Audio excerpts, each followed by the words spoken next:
Bom dia, bem-vindos a mais uma edição da Antena Aberta, como sempre em simultâneo na Antena 1 e também na RTP. Até ao meio-dia queremos ouvir a sua opinião sobre a economia paralela. É esse o tema do programa de hoje, até porque, segundo um estudo que vai ser apresentado esta tarde, um estudo desenvolvido por um investigador da Faculdade de Economia do Porto, fica a saber-se que mais de 30 mil milhões de euros, ou seja, um quarto da riqueza do país, não conta para o apuramento do produto interno bruto português. É o que revela essa investigação, que vamos detalhar com o meu convidado em estúdio esta manhã, Nuno Gonçalves.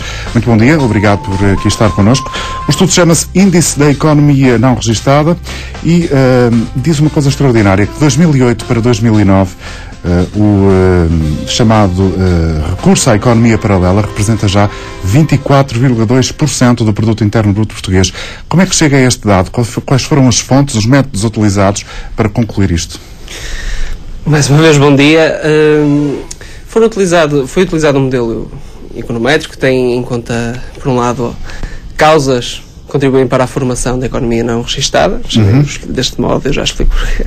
E, por outro lado, tenta espelhar a variável que é obtida em indicadores na economia oficial.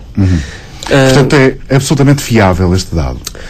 Ora, nada em modelos económicos é 100% fiável. Temos sempre uma margem de erro e também por outros motivos nós não podemos ver este índice como uma coisa, como um número exato.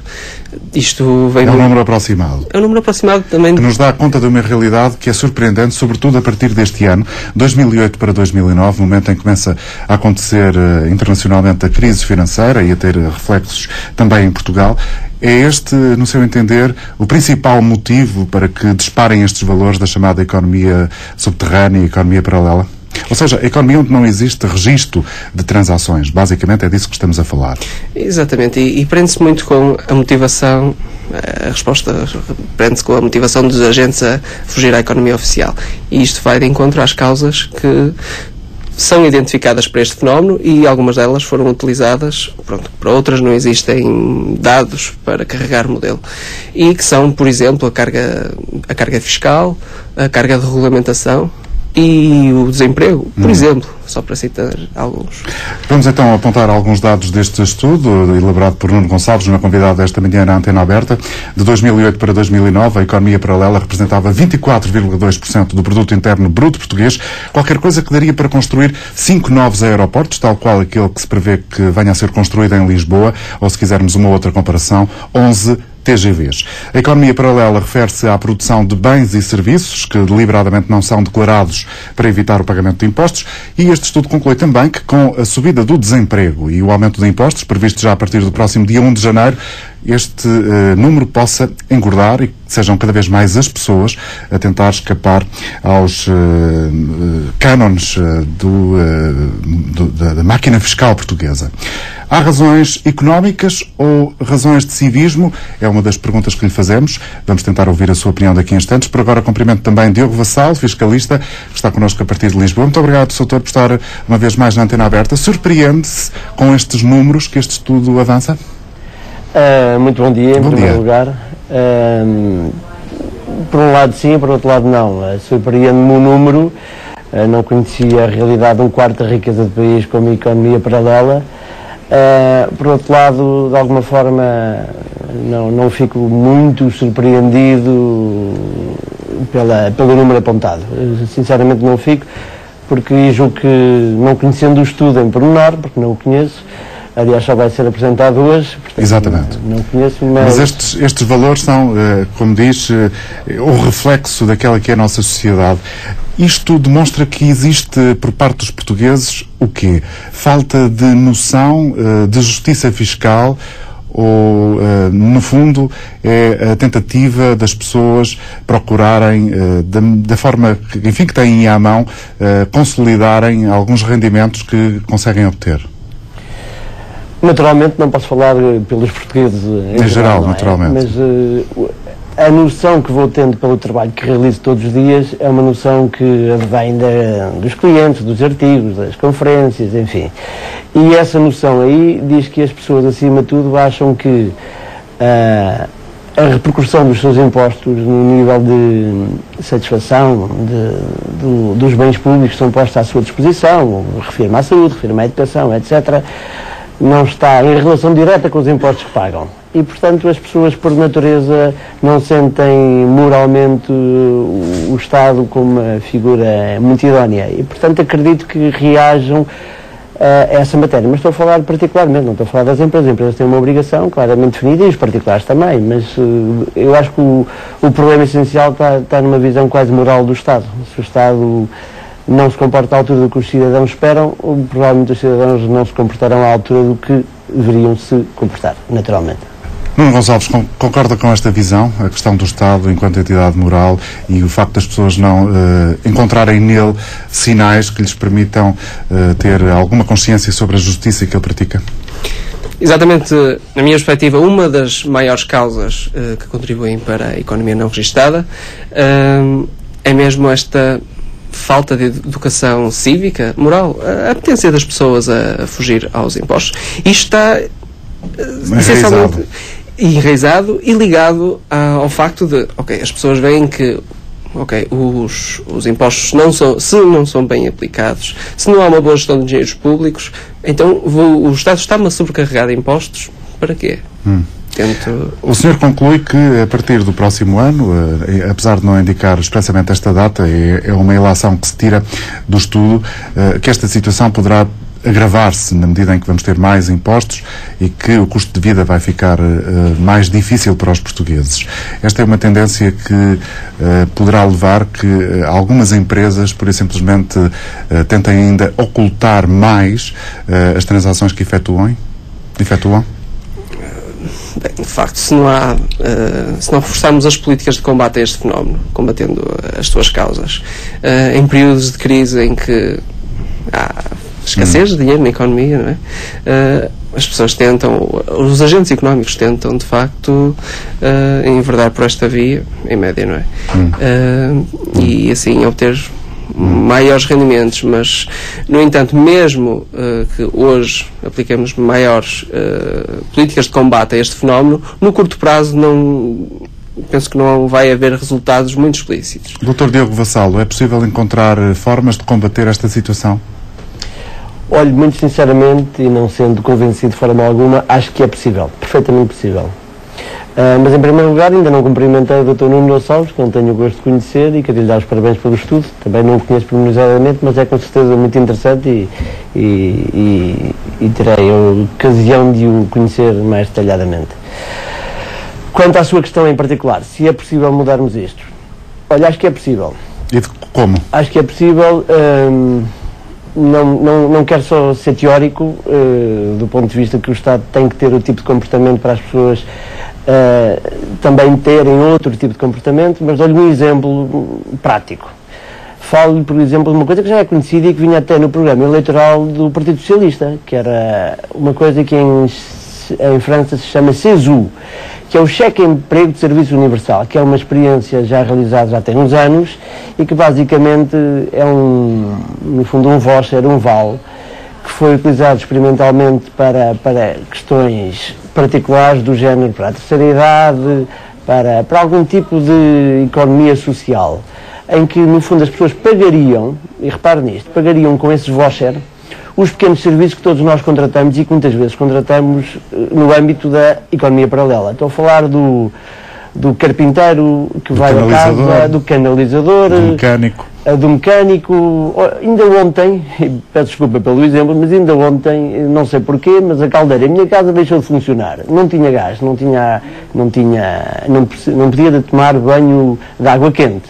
E telefonei para a linha 24 horas, linha de assistência, neste caso das empresas conhecidas, não vou dizer o nome naturalmente, e ninguém me atendeu. Desliguei a caldeira e voltou a funcionar, graças a Deus, e portanto pude retomar o normal do dia. Mas é normal que nestas situações o particular telefone para o desenrasca, no fundo, e que vai a casa e que resolve a situação. Essa é uma pequena parte, ou grande parte, não sabemos, da economia paralela.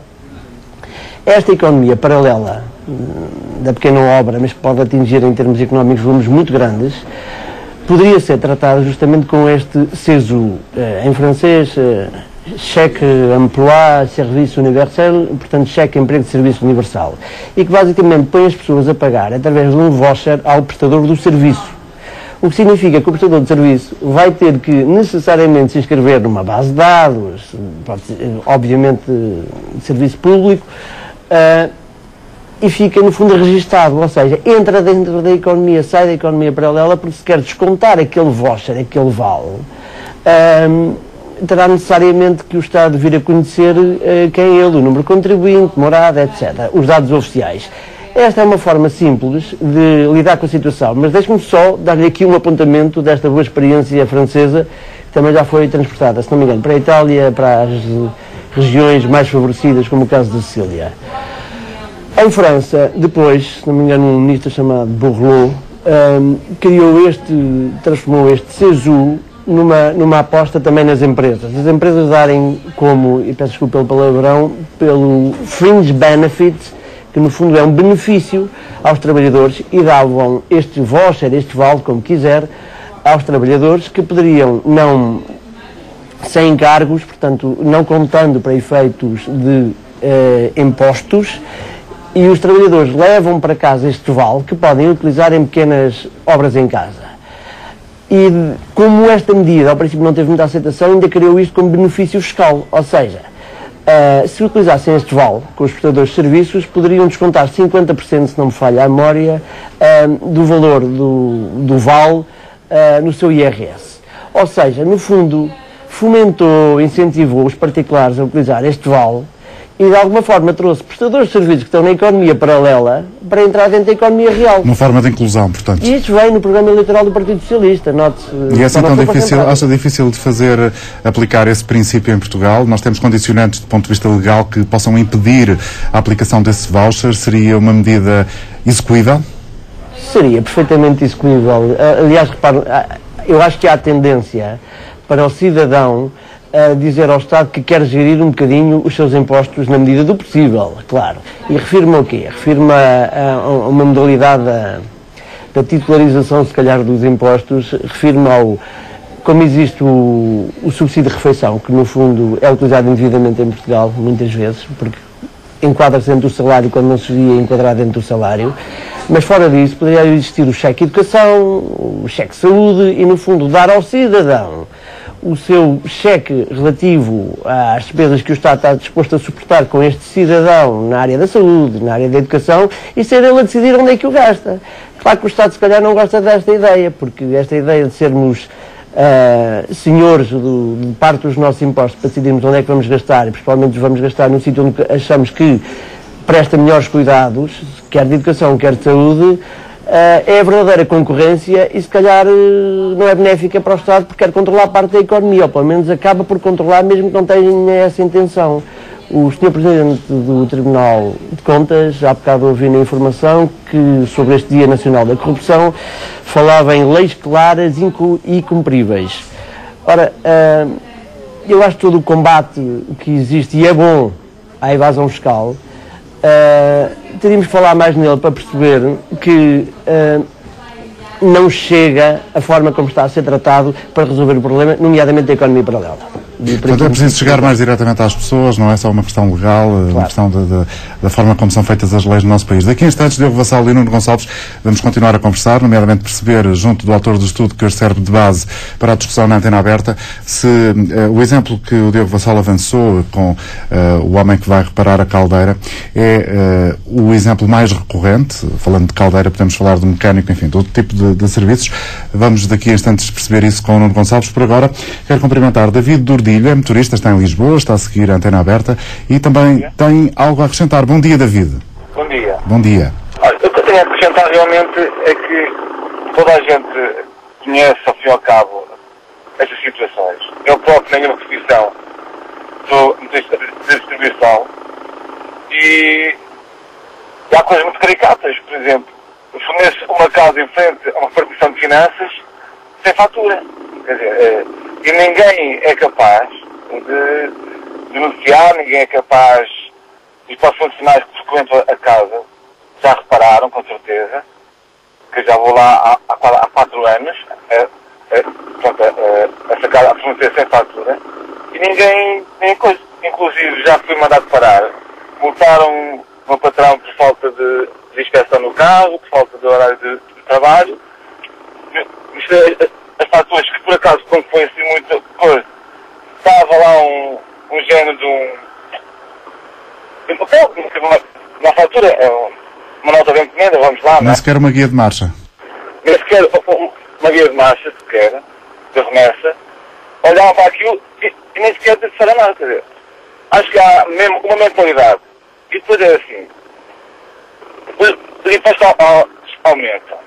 E quando há aumento, conforme o estudo disse, mais foge. Porque as pessoas, para poder pagar os impostos, têm que realizar dinheiro do outro lado. E depois temos um vizinho ao lado que também faz o mesmo e assim, mas para pagar as coisas todas não consigo fazer os preços que o vizinho faz. E é um aumento. Rabo na boca. David, obrigado pela sua participação e sobretudo pelo exemplo que aqui deixou. Vamos ouvir agora o que quer dizer-nos Maria de Fátima Pedreira. Bom dia, Maria. Está a ligar-nos de Oeiras. Bem-vinda. Bem, obrigada. Olha, é o seguinte, em relação aos portugueses que fugirem aos impostos, aliás, eu não vou começar por aí, vou começar aqui, acho que este nível de corrupção é graças a esta débil ou falsa democracia que nós temos. Portanto, porque eu não duvido que antigamente também houvesse, mas não era permitida a este nível. E não é por ser mais divulgada, é porque ela existe mais. Depois, em relação às faturas paralelas, ou não haver faturas, ou aos negócios paralelos, por exemplo, nós vamos a uma loja do chinês comprar seja aquilo que for, e não há loja do chinês nenhuma que nos passe fatura. Nós pedimos uma fatura, um simples talão da máquina, e eles dizem, não tenho. Portanto, porque é que exigem tanto a uns e não exigem a outros? Depois, em relação, muito concretamente, que é uma coisa que me faz imensa aflição, é sempre que falam na fuga aos impostos, falam no pequenino, que já não tem dinheiro para comer, quanto mais para pagar impostos. Portanto, e já não tem há muito tempo, não é de agora, há muitos anos. Portanto, tiram sempre em cima do desgraçado pequeno, que também faz, não estou a dizer que não faça, mas não falam na corrupção a sério, que é lá em cima. Nunca ninguém, em nada neste país que se fala em crise, em fazer sacrifícios, lá em cima, ninguém fala. Esses senhores são intocáveis. E nós todos sabemos que é aí. Depois, em relação ao português não gostar de pagar impostos, eu digo-lhe com toda a sinceridade, não há ninguém com juízo que goste de ser roubado. E muito mais roubado legalmente, porque neste país a máquina do Estado, ou aliás, não é a máquina do Estado, é quem lá está, porque nem sequer é o Estado, é quem está a serviço do Estado, quem se apoderou daquela máquina, que legisla para nos roubar declaradamente. Portanto, eu não acredito, e a vida tem-nos dado esse exemplo, porque nós desde as primeiras eleições pós-25 de Abril, que fomos apanhados por governos que têm destruído este país. Portanto, nós desde aí, nós portugueses, que estamos a apertar o cinto, porque eu lembro-me desde sempre de que a primeira palavra que qualquer primeiro-ministro ou qualquer presidente da República diz é: nós vamos ter sacrifícios, vamos ter que apertar o cinto. E isto passa-se há 36 anos, ou 35, 35, 34, porque foi as primeiras eleições, foram há 34 anos, penso eu. Agora, é assim, eu não acredito que um povo... Portanto, perante essa lógica de raciocínio, Maria, não quero interrompê-la, só queria frisar esse aspecto. Perante isso, a Maria considera que não há outro remédio, ou pelo menos por isso é que a economia paralela está a crescer aos níveis que estamos aqui a falar hoje. É capaz, porque eu digo-lhe... Estou? Sim, estou-nos a é que eu não estava a ouvi-lo. É capaz de ser isso, porque eu não percebo nada. Eu sou um cidadão que vive daquilo que tenho, porque eu sou uma desempregada de muito longo prazo, muito, mas eu e muitos portugueses, não é? Mas mesmo muito, posso lhe dizer. E eu há 20, eu fiquei sem emprego, a minha empresa não foi à falência, fechou porque não se enquadrava na Comunidade Europeia, porque era um monopólio comercial, e portanto fechou. E eu, com a pequena indemnização, isto fechou em 1990, eu tinha 40 anos, com a indemnização que me foi dada naquela altura, abri uma empresa, que em princípio até tinha futuro, porque hoje existem outras aí, só que eu não tinha capital para cobrir tudo, abri a empresa, fiquei sem qualquer dívida, não tenho dívidas, tenho dívidas particulares, mas não tenho dívidas oficiais, felizmente, e as particulares doem muito, porque eu tive que fechar, porque no primeiro mês em que eu abri a empresa, Eu fui logo apanhada pelos valores por conta. Nunca mais me endireitei. Sucumbiu mesmo. Pronto. Portanto, mas isto eu ia lhe dizer e vou já terminar por aqui. Em relação... é que eu fico nervosa. Não tem que ficar, mas já percebemos. Foi apanhada pelo volume de impostos na altura em que abriu a sua loja e vai daí, não teve capacidade para continuar. Eu, a partir daí para cá, a empresa ainda durou 3 anos, 5 anos, digo 5 anos, com muito sacrifício, e eu a partir daí, fechou, e eu a partir daí, só eu é que sei. Não vou dizer que só eu e não sei quem, só eu mesmo. Agora, em relação aos portugueses fazerem sacrifício, pagarem os impostos, eu acho que pagam. E pagam, sabe porquê? Se virem que os impostos não estão a ser utilizados para toda esta pouca vergonha que nós temos neste país. Porque, olha, pagam de 2 maneiras. Se o governo que nós lá temos e os equiparados, porque tivemos para trás também, desaparecerem e vierem para governar este país pessoas honestas, os portugueses pagam impostos de boa vontade, de certeza absoluta.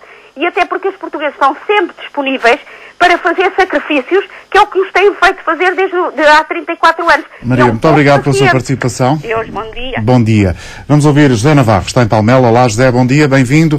Qual é a sua convicção sobre este assunto que hoje discutimos aqui na Antena Aberta?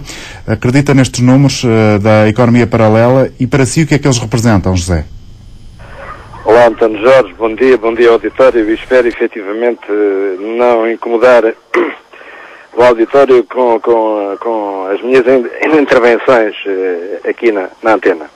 Mas eu venho falar efetivamente de 3 pontos que estão relacionados efetivamente com o tema que está em antena.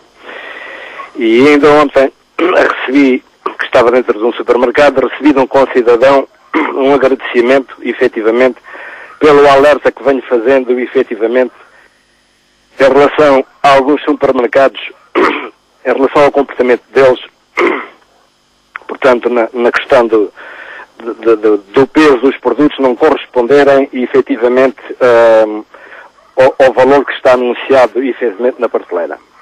Ora bem, eu sou conhecido inclusive em alguns supermercados pela pessoa que mais reclama, que no livro de reclamações, no livro amarelo, com justificação. E vou-lhe dar aqui um exemplo, outra por exemplo, nas finanças. Eu ainda há pouco tempo, relativamente pouco tempo, fui às finanças denunciar um caso de uma situação em que a pessoa vendeu um produto e não passou a fatura. E a resposta que a funcionária me deu nas finanças foi esta: o senhor escreva uma carta ao chefe das finanças. Ora, concretamente, eu virei para a funcionária e disse: mas a senhora, eu venho aqui denunciar uma situação, localizo o local, localizo a rua, e efetivamente sou eu que vou escrever uma carta às finanças? Não, desculpe lá, mas eu não faço isso. Isso é só para nós vermos efetivamente o comportamento que, ao fim e ao cabo, está inserido efetivamente não só no domínio público, mas no domínio da fiscalização das finanças. Este foi um caso verídico. No caso, efetivamente, dos recibos, quando se vai, efetivamente, a um café, a um estabelecimento tomar uma bebida, António Jorge, passa-se o seguinte: a pessoa, efetivamente, pode sair na máquina o recibo, mas se não lhe dá em mão, ela põe por trás do balcão, não sei se é no caixote do lixo, se onde é que é. Ora bem, isto permite, efetivamente, a fuga ao fisco. A pessoa só tem a garantia, efetivamente, ou o comerciante só tem, efetivamente, a garantia como vender uma mercadoria se o cliente, efetivamente, receber o recibo ou receber a fatura. A partir daí, se o recibo fica dentro do balcão ou se a fatura fica dentro do balcão, há muitas probabilidades de, efetivamente, haver a fuga ao fisco. Porque tudo isso o comerciante controla. De maneira que estes 2 casos que eu aqui denuncio, o das finanças, o do supermercado, e o do supermercado eu já denunciei efetivamente a questão que são o peso das mercadorias que não respondem efetivamente ao que está na embalagem e ao valor que está efetivamente na prateleira. Isto é outro alerta, e que cada cidadão, efetivamente, no seu dia-a-dia, no seu ato de cidadania e cívico, deve tomar como consciência e deve exigir dos seus concidadãos que exercem as atividades económicas o dever perante ele próprio e perante, efetivamente, os deveres que têm perante o Estado. É só o que lhe tenho a dizer. Obrigado, José Navarro. Tenha um bom dia.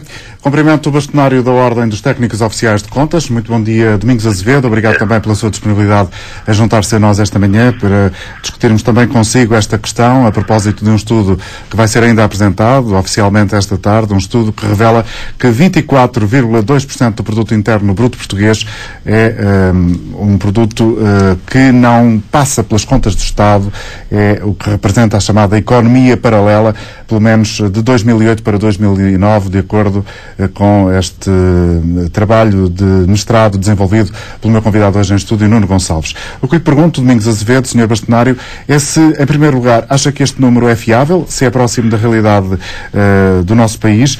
Ora bem, ele foge um pouco, realmente, foge um pouco àqueles valores que nós tínhamos, enfim, dos cálculos desses montantes, que andavam entre os 21% e os 22%. É natural que a crise tenha e possa ter agudizado, de algum modo, esta situação. E é também natural que, por efeito da diminuição das ações pedagógicas por parte da Direção-Geral das Contribuições e Impostos, possa ter havido alguma apetência para o aumento de algumas situações que possam influenciar nesse domínio. Mas, por outro lado, tem havido realmente situações que desincentivam à prática das situações de economia paralela. O que é que quer dizer com isso, Sr. Bastonário? Uma maior eficiência por parte da administração fiscal no que respeita à seletividade das fiscalizações em STAT, isto é, quando ela faz as fiscalizações, faz-las com objetividade, com dados já previamente, por isso, testados, relativamente à eventualidade de estarmos perante situações de incumprimento, a maior eficiência no que respeita à execução dos direitos do Estado, especialmente a partir do CEF, os Serviços de Execuções Fiscais, tem também sido um grande desincentivo nesse número. De qualquer das maneiras, eu penso que nós temos assistido nestes últimos anos como é que é dizer, a uma orientação das ações de inspeção. Não vou dizer que está mal, mas normalmente quando não se consegue esse equilíbrio, por vezes depois surgem consequências noutros domínios. Ou seja, tem-se tido uma concepção das fiscalizações muito próxima da rendibilidade das próprias ações de fiscalização. Isto é, quando se faz a fiscalização, ela tem que gerar receitas para o Estado.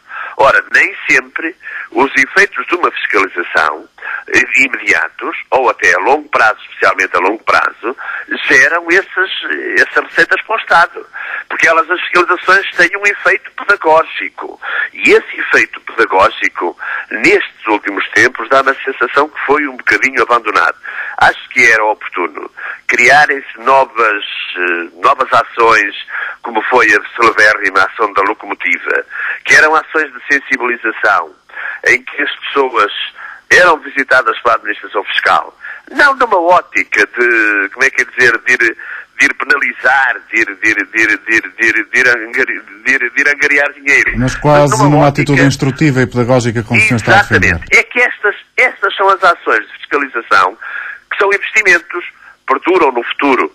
E porquanto, naturalmente, que acabam por ser desincentivos depois a que estas coisas aconteçam na economia paralela. Agora, é natural, atenção, também é natural, que os momentos de crise acabem por constituir maior aliciante a que estas situações aconteçam. O nosso sistema está um sistema bastante bem montado quando comparado com sistemas de outros países, nomeadamente com a França, com a própria Espanha, com a Itália, etc. O nosso sistema, quando comparado com outros sistemas, tem respondido.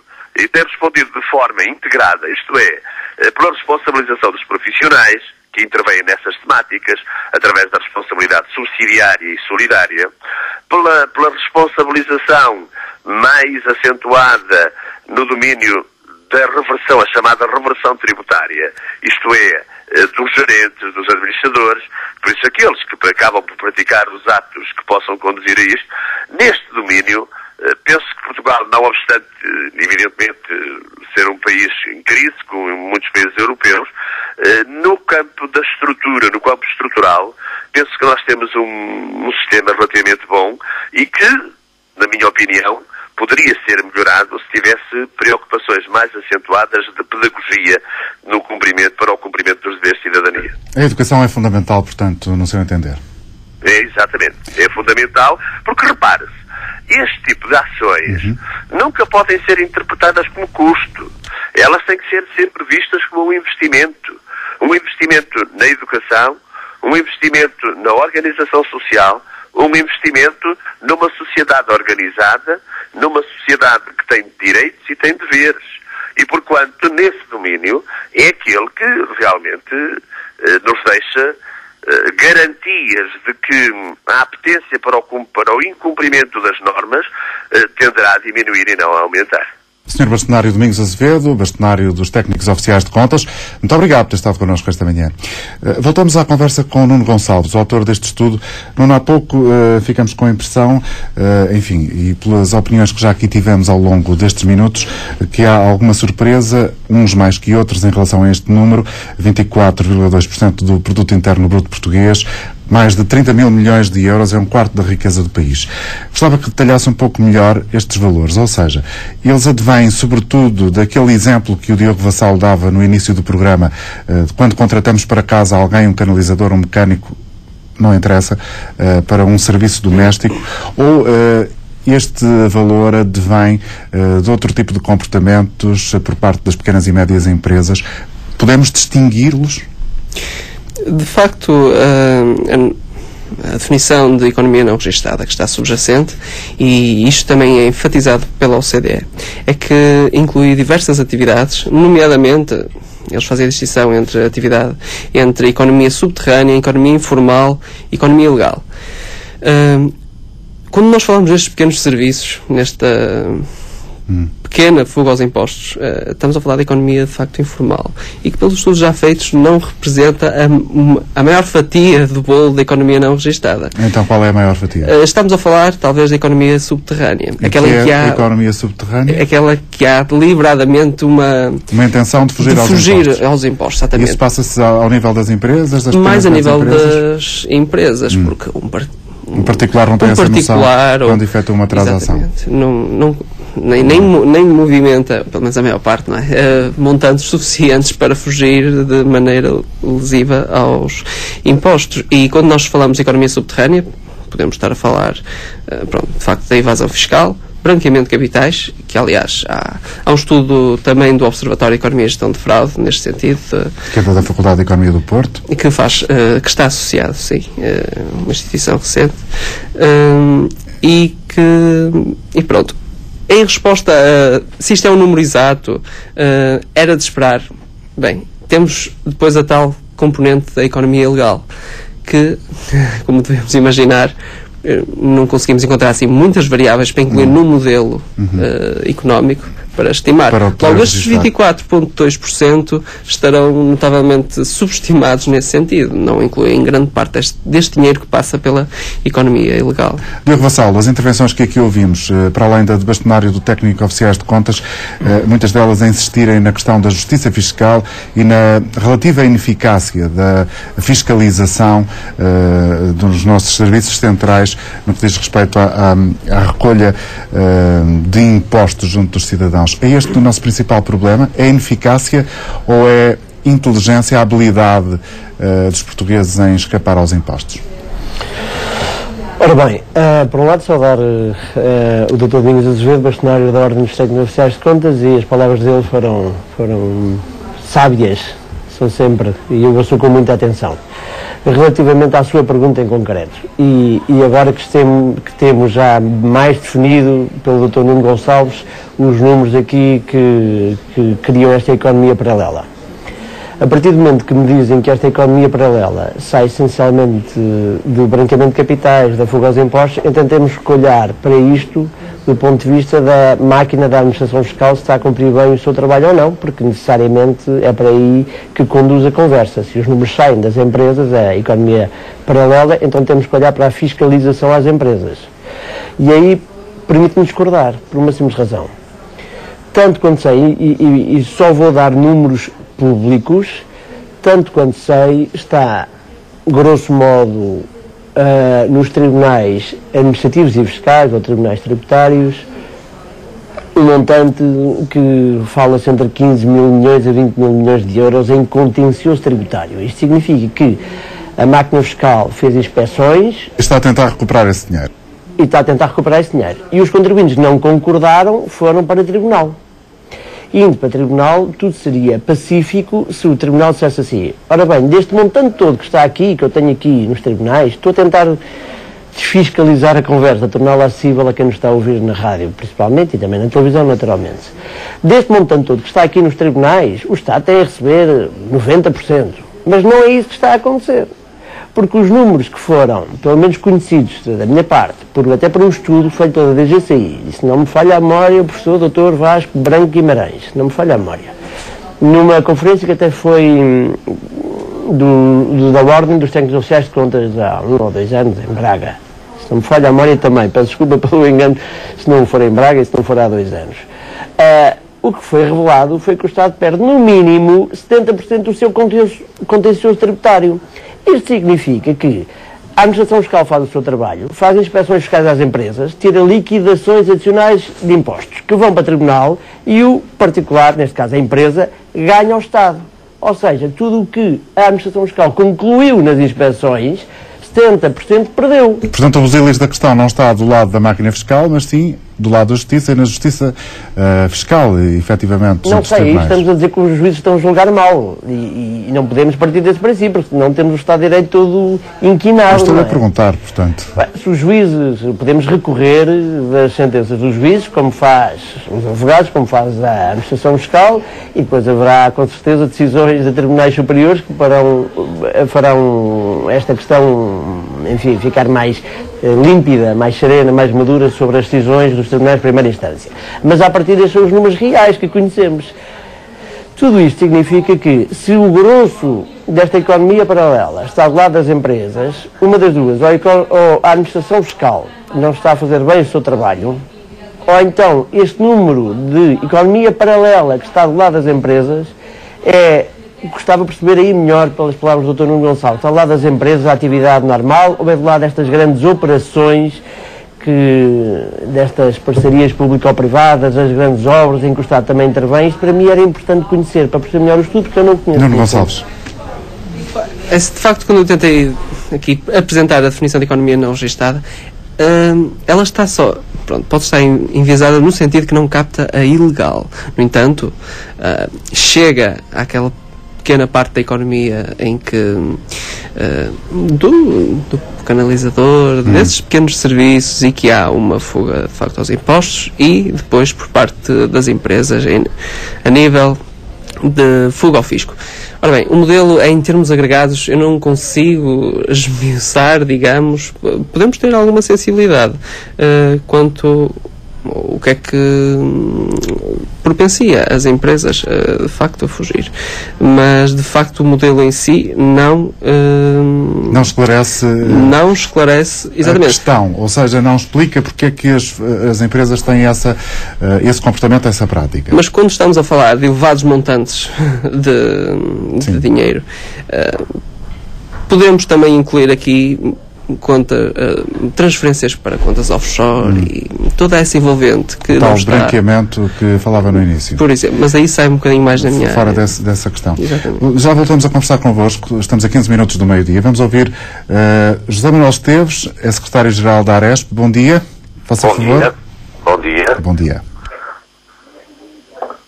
Sim, tenho a noção de que queria participar no programa. Desculpa, sim, vamos ouvi-lo. Ora bem, a nossa preocupação é a imagem que passa para a opinião pública sobre o nosso setor de atividade.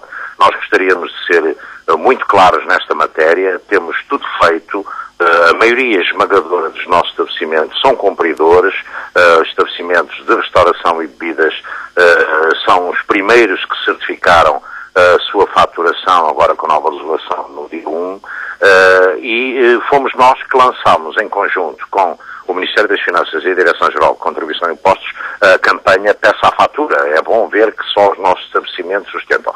É óbvio que há, como em tudo, a exceção que prova a regra, que são aqueles estabelecimentos que abrem e fecham. Infelizmente o nosso setor de atividade tem 8 vezes mais atividade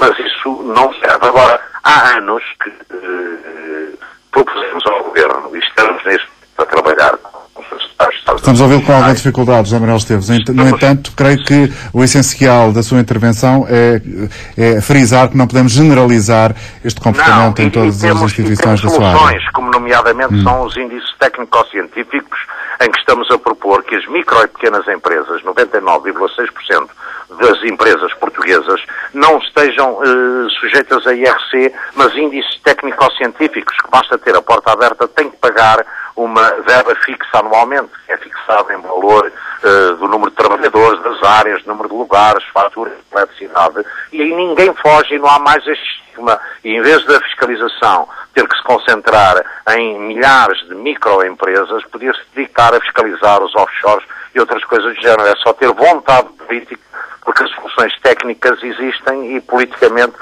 já estão feitas as propostas. Estamos a aguardar que o Governo responda à nossa proposta. Exatamente. Muito obrigado pela sua intervenção. Agradeço-lhe ter estado connosco também esta manhã. Vamos ouvir agora Jorge Mendes. É trabalhador por conta própria, está a ligar-nos de Lisboa. Muito bom dia, Jorge. Muito bom dia, António Jorge, e aos seus convidados e a todo o auditório. Eu, antes de mais, tenho que ver, só de vez em quando estou a trabalhar, e se calhar aquilo que eu vou dizer já o disseram e eu não tive o tempo todo a ouvir. Vamos a isso, vamos ouvir então a sua intervenção. A primeira pergunta que eu gostaria de deixar no ar era a seguinte.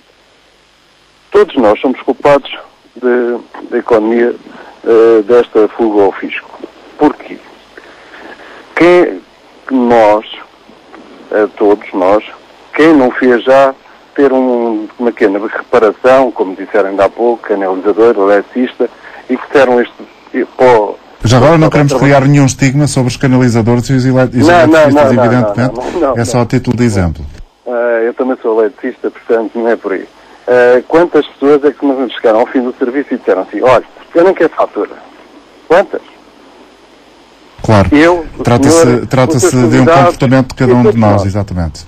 E pela minha experiência, ao longo de 18 anos que tenho de profissão, os que tentam fazer mais isto são as pessoas com mais formação. São as pessoas que estão lá em cima, no topo. São aquelas... fatura para mim, eu não preciso de fatura para nada.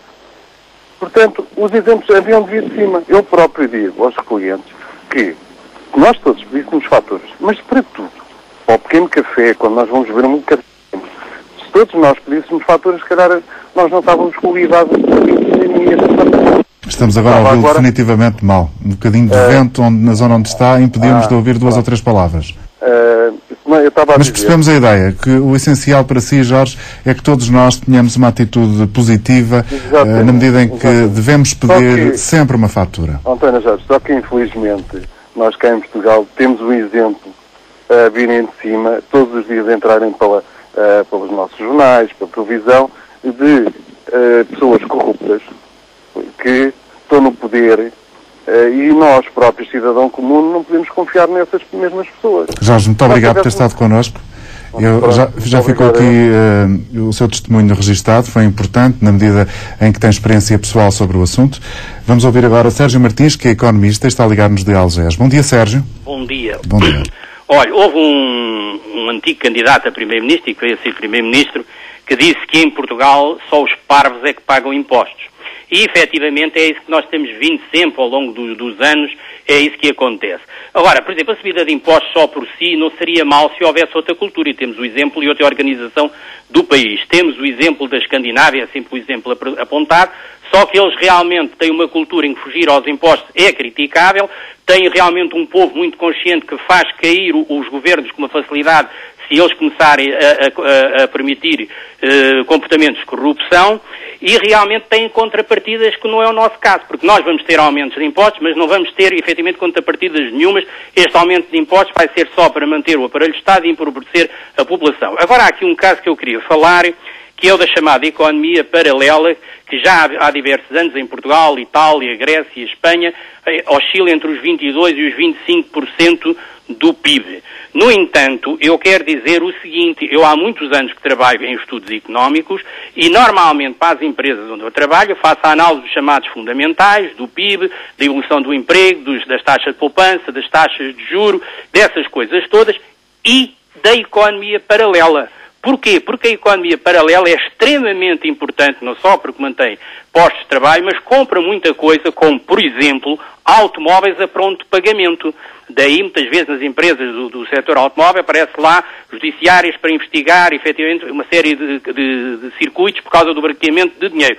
Agora, a economia paralela acaba por ser extremamente importante para manter emprego, para dinamizar a economia e para manter, efetivamente, o consumo de determinados bens, em particular de bens duradouros e de investimento também. Portanto, o problema, eu para terminar, eu só queria referir o que vem num artigo de opinião hoje no Diário Económico, precisamente na parte final, que diz assim, cito, às vezes nem é preciso mudar muita coisa no Código de Trabalho, no Código Fiscal ou no Código das Sociedades Comerciais.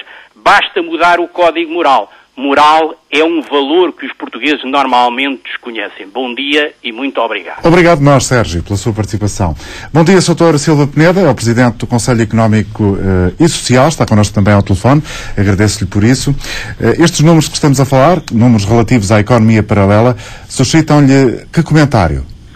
Bom, o fenómeno é conhecido e até mesmo aqui em termos do Conselho Económico e Social temos insistido muito, agora no parecer que foi feito sobre o Orçamento de Estado para 2011, dizemos que, e passo a ler, o SES considera, no seguimento que tem expresso em anos anteriores, que a proposta do Orçamento de Estado, mais uma vez, é insuficiente nas medidas de combate à fraude e à evasão contributiva que todos os estudos e avaliações apontam no sentido de terem uma elevada expressão. Agora, os números que aparecem hoje, que o Sr. no documento que apresentou, surpreendem pela magnitude. Eu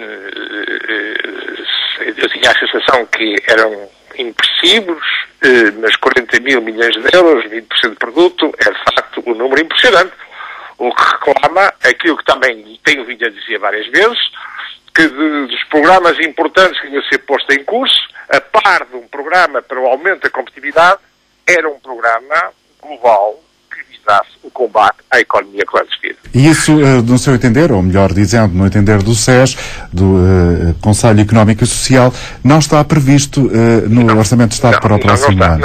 Isso teria uma função vital para... Só para dizer a importância que isto, imagine, estamos a falar de se este montante pagasse impostos, uma taxa de 20%, isto faria 8 mil milhões de euros. Se 8 mil milhões de euros entrasse no Estado, significa que o nosso déficit passaria para 2,3%. E seria possível reduzir os sacrifícios aos portugueses? Não, todas as medidas que estão a ser aplicadas não seriam necessárias. Todas estas medidas não seriam necessárias.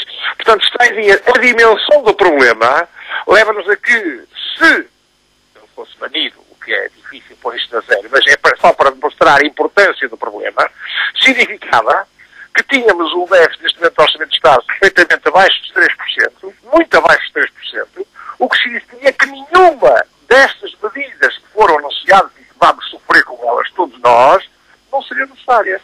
Isto dá ideia da importância e do fenómeno social do problema, não é um problema económico, é um problema social. Portanto, se há algo que deve ser prioritário em termos de medidas de política pública, o combate à economia clandestina e à economia paralela devia ser essencial. E ainda mais, todos os parceiros sociais que têm assento aqui no Conselho Económico e Social têm a mesma opinião, tanto a parte sindical como a parte patronal. Não há ninguém que não concorde que seja necessário, porque isto resolvia alguns problemas da segurança social, isto tem a ver com a competitividade das empresas, que tornava a economia muito mais sã, porque a fraude acaba por ser uma forma de batota em termos de concorrência de empresas também. E, portanto, todos os parceiros sociais estão interessados e têm expressado essa forma. Portanto, estes números podem ter um grande contributo, podem fazer com que a prioridade para as ações conducentes ao combate à economia clandestina venha a ter uma visibilidade muito mais intensa. Dr. Silva Peneda, muito obrigado pelo facto de ter estado connosco em direto e também pelo alcance que dá também à temática que hoje estamos a discutir na Antena Aberta. Estamos praticamente a chegar ao fim. Temos tempo ainda para ouvir José Leite, que é técnico de fiscalização, está a ligar-nos de Lisboa. Peço-lhe para ser breve, José. Bom dia. Bom dia. Caríssimo, desculpa lá. Só quero fazer 2 considerandos sobre o assunto. Primeiro, eu não sou polícia do governo, não sou fiscal do governo, portanto não tenho que andar a pedir recibos de tudo e mais alguma coisa. No entanto, e isto olhando para mim e olhando para o resto dos 10 milhões de portugueses, se todos nós bebermos um café, pedirmos um recibo, se formos à lavanderia e eles ficam lá com o recibo, ficássemos nós com o recibo, de tudo aquilo do talho, das calças, dos sapatos que compramos, se tudo isso pedíssemos recibo, e se fosse incluído extra as coisas que estão no IRS, fosse dedutível em IRS com participação, digamos, ou com uma dedução de 2 ou 3 ou 4%, eu acho que aí todos seríamos polícias grátis do governo. Aí íamos buscar os muitos milhões que nos faltam. José Leite, muito obrigado por ter estado connosco. Vamos concluir a emissão. Diogo Vassalo, muito rapidamente, uma síntese das ideias principais que aqui passaram. Uma síntese das ideias principais. Em primeiro lugar, não pedir desculpa aos eletricistas e aos carpinteiros. Esta área de atividades que nós dizemos que fazem parte da economia paralela não é nada contra eles, bem pelo contrário, são necessários. Claro. Pronto, para ficar. Agora, relativamente, e este programa baseia-se no estudo apresentado pelo Dr. Nuno Gonçalves, e se, tal como me referiu, se este número de economia não restada saem das empresas e se a administração fiscal faz um trabalho intenso, analítico sobre as empresas, então não percebo uma das duas. A administração fiscal está a fazer mau trabalho, coisa que eu não acho, está a fazer muito trabalho e os técnicos são competentes, ou então há aqui um nível de economia paralela a um patamar que ninguém apanha. É a pergunta que fica no ar, porque necessariamente alguma pergunta tem que ficar no ar. E vamos ficar com ela precisamente. Mas deixa-me só terminar lembrando o assunto que referi no início, o CESU, o Cheque de Emprego de Serviço Universal. Para todos os efeitos, em França, no ano 2007, criou 100 mil postos de trabalho e emitiu 168 milhões de vales. Vamos Isto era uma parte da economia paralela. Agradeço ter estado connosco esta manhã e agradeço também a Nuno Gonçalves, o autor deste estudo e que suscitou, no fundo, o debate com os nossos ouvintes e telespectadores. Obrigado e bom dia para si. Quanto a quem esteve connosco pela rádio, pela Antena 1 e pela RTPN, a Antena Aberta regressa na próxima segunda-feira com outro assunto. Tenham um bom dia.